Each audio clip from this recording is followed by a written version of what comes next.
Sono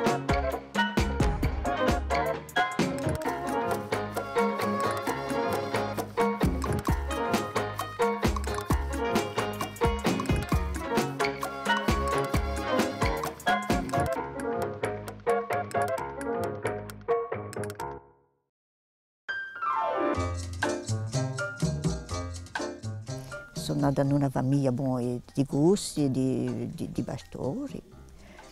E sono stata orfana giovane, ma ho passato racconto. E che vivo su di un mio paese, a me mi mancano, e vedi, mi mancano a me. E vedi con tutti i vicini, non mi vai solo in Pianello, ma in Pianello tutti i paesoli hanno il suo nome. Comunque io ero a Beabogasciosca e d'inverno mangiavamo le castagne su tutti questi tempi e cantavamo di noi e poi sbiginavamo i fascioli.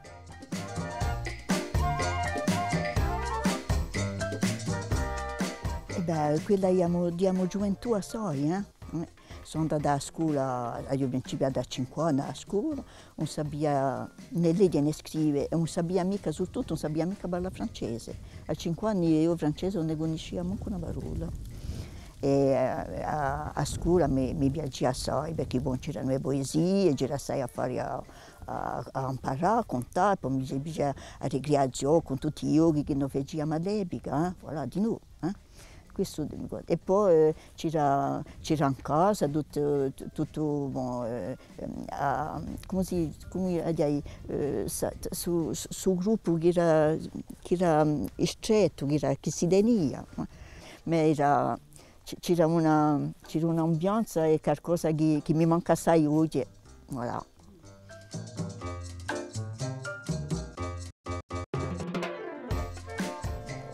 Ciò che è moderno è un affare bello, ma io penso che, non so, mi piacerebbe di ripigliare appena, mica andare in arredo, no? Ma per esempio io quando ero a Zidella, a Castagneda era bella, era pulita, tutto il mondo se ne occupava, oggi è all'abbandono e questo a me in qualche luogo mi faceva male. Voilà.